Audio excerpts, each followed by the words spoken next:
commitment based on an amazing concept that leads to your life and my life taking a major transformation of how we spend the time.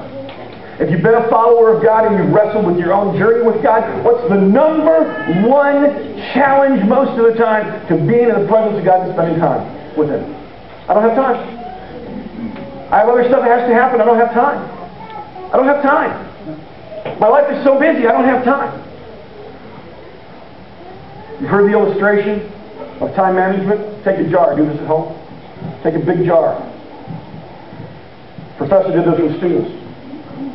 How do I fill this thing up? And he's got a bunch of big rocks, little rocks, and sand and water. Some people say, well, put the sand in, put the water in, put the wood. How do I get the most in this thing? Put the big rocks in first. Put the important stuff in first. Then put the little rocks around it. Put the sand in to fill it, and then put the water in. What's the most important stuff in your life? Where does your deepest commitment lie? Put that in first. Is your commitment truly to God and pursuing Him deeply? Now, why do we get discouraged? Why do we get frustrated in this journey? Why doesn't it happen sometimes for us? I want to say right now, if as I'm talking about this, if what you're feeling is a heaviness inside you, like, oh my word, I know I need to spend more time with God. I'm a failure. I keep messing up. I never spend enough time with God. My commitment isn't really that good. If you're feeling that weight of oppression right now as I'm talking about this, I want to release you from that. Okay?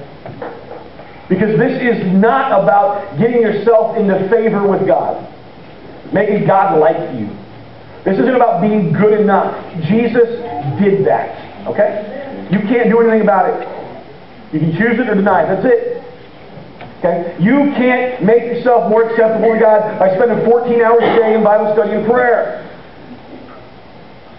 That has already been done. And if you're going into this saying, okay, I got to make a commitment for God, and it's coming out of a sense of guilt, I'd almost rather you not do it and live in freedom and let God heal your heart from this horrible picture of God that you have. Because sometimes you may have grown up with this picture of God as a harsh judge that's looking over you about ready to whack you. Oh, you didn't spend time with you. Missed today. Whack! You're in trouble. That's not God.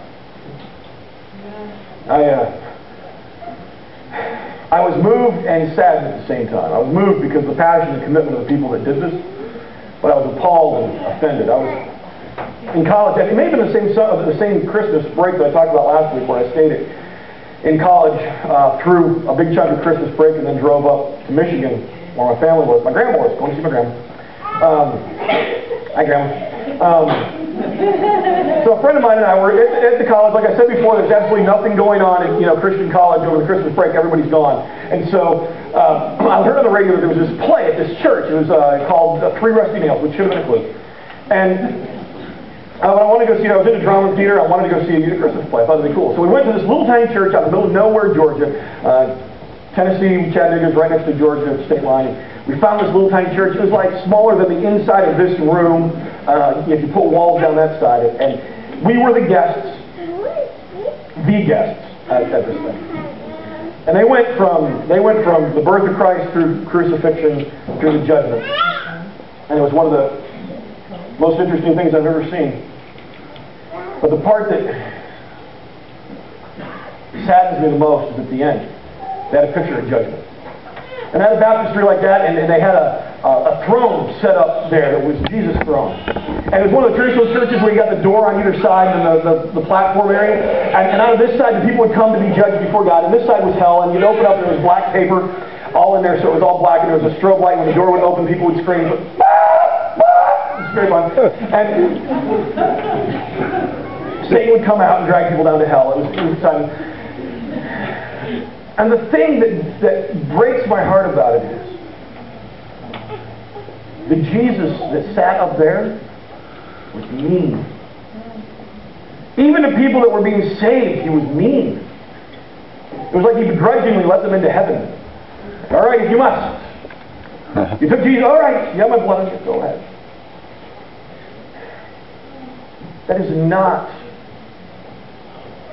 if you were looking at this and saying, okay, I've got to do this to make that God happy, This has nothing to do with it. And I'm sorry that I preached this sermon if that's what you hear, because God is not about that.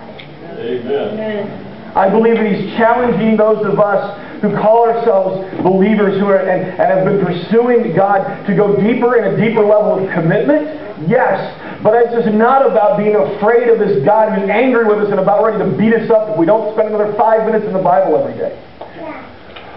This is a picture of a God who wants to be with you because He knows being with you will bring you the greatest satisfaction in life. He knows that He is the only thing worth worshiping.